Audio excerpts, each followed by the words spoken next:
el día de hoy vamos a hablar sobre un tema interesante acerca de cómo empezar a germinar o sembrar tus propias habas en tu huerto, en una maceta, en el jardín, en donde las quieras tener.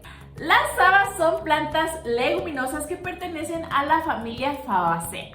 Este tipo de plantas aportan nitrógeno a la tierra y esto va a hacer que si tú tienes plantas que requieren de mucha demanda de nitrógeno y tú las siembras cerca de ellas, le va a ayudar bastante para que sigan creciendo.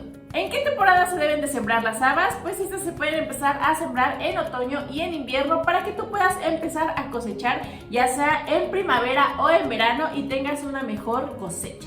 Es decir, que vas a tardar aproximadamente 3 veces en empezar a cosechar tus propias habas. Ahora, hablemos sobre cómo las puedes cultivar. ¿Cuáles son los pasos que necesitas para que tú puedas tener la cosecha desde tu huerto en tu casa? Ya sea que las quieras empezar a germinar directo en la tierra o incluso en macetas, pero lo primero que debes de hacer y lo primero que te recomiendo es que pongas a remojar las semillas en un frasco. El segundo paso es escoger un buen lugar en donde poner las habas. Si tú, por ejemplo, ya sembraste alguna vez habas en un lugar y quieres volver a sembrar habas en el mismo lugar, déjame decirte que la tierra pierde propiedades y esto va a hacer que pues las habas no germinen perfectamente, ya que pues seguramente la tierra que se volvió infértil ahora necesita nuevos nutrientes y es más recomendable que ahora siembres otra cosa, como pueden ser a lo mejor zanahorias o lechugas, pero lo primero que te voy a recomendar es que no vuelvas a sembrar en el mismo lugar en donde sembraste inicialmente la primera vez tus habas. En segundo lugar, te tienes que asegurar que la tierra sea de buena calidad, que tenga buen drenaje, buena aireación,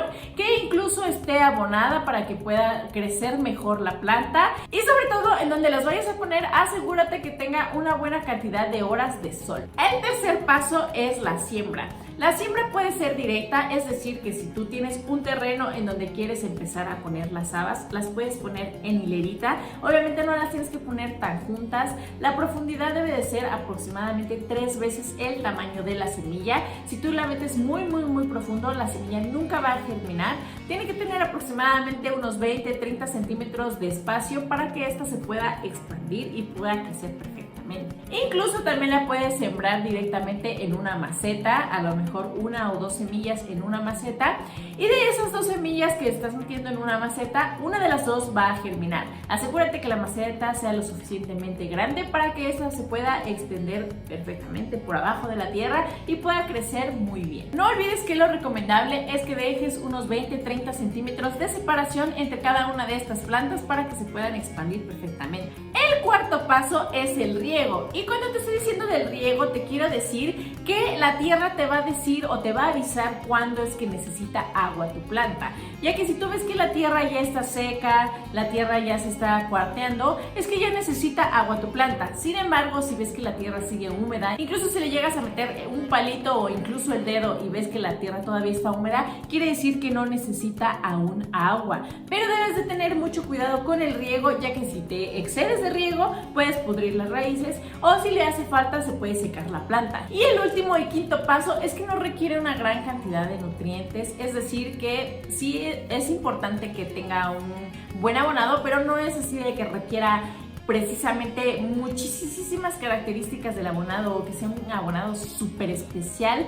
No importa, siempre y cuando la tierra sea fértil, la tierra esté buena, pero no requiere de grandes cantidades de nutrientes. Y sobre todo, si quieres sembrar en maceta, debes escoger una maceta que esté grande, que esté alta. Yo te recomiendo que utilices botes de 15 o 20 litros, de esos con los que luego compras la pintura de la Comex, que utilices ese tipo de botes para que tengan una buena profundidad y las plantas puedan crecer muy bien. Ahora, hablemos sobre las plagas y las posibles enfermedades que le salen a este tipo de plantas. Una es el pulgón. Muchas veces cuando regamos nuestras plantas, regamos las hojas, siendo que las hojas no necesitan esa agua. Lo que necesita el agua son las raíces para absorber todos los nutrientes que van a hacer que las hojas, los frutos crezcan perfectamente. Pero si tú riegas directamente las hojas, es por eso que sale el pulgón, porque el pulgón se aloja en la humedad de las hojas y es por eso que se alimenta, sigue creciendo y se sigue comiendo todas tus plantas. Si lo estás haciendo en otras plantas, ya no lo hagas más. Riega directamente en la raíz y no en las hojas, acuérdate,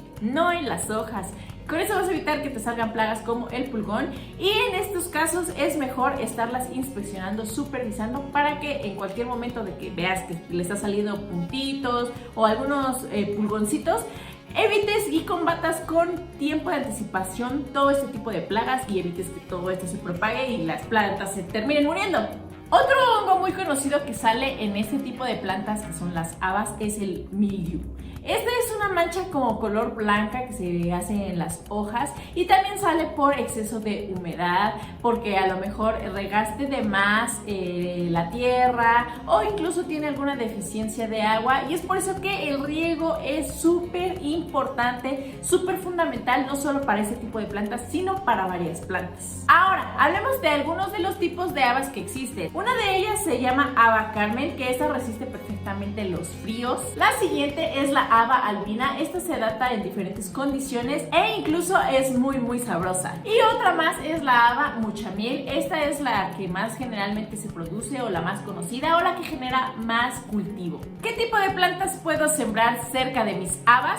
Pueden ser varios tipos. Una de ellas puede ser las coles, otra puede ser las sandías e incluso también puedes sembrar cerca de ellas las patatas. Esta asociación de cultivos va a hacer que las plantas puedan compartir la luz solar, los nutrientes, que compartan el agua, etcétera, y esto va a hacer que pues no se peleen unas por otras y son completamente compatibles. Eso sí, las plantas de habas solamente dan una vez, es decir, que si tú ya cosechaste tus habas, ya las cortaste, pues probablemente no vuelvan a salir más y tengas que volver a sembrar posteriormente en otras fechas nuevamente más habas. Para esto te recomiendo que vuelvas a abonar el suelo o la tierra, ya que, como te decía, la tierra pierde propiedades e incluso no te recomendaría para nada que la siembres en el mismo lugar. Espero que toda esta información te haya funcionado, te sirva para poder iniciar en tu huerto a cosechar, a sembrar habas, y este año 2021 sea lleno de éxitos en tu huerto, que tengas muchísima producción, muchísimos cultivos y empieces a consumir de tu propio huerto. Nos vemos en el próximo video. Mi nombre es Ceci, del equipo de Agroorgánicos.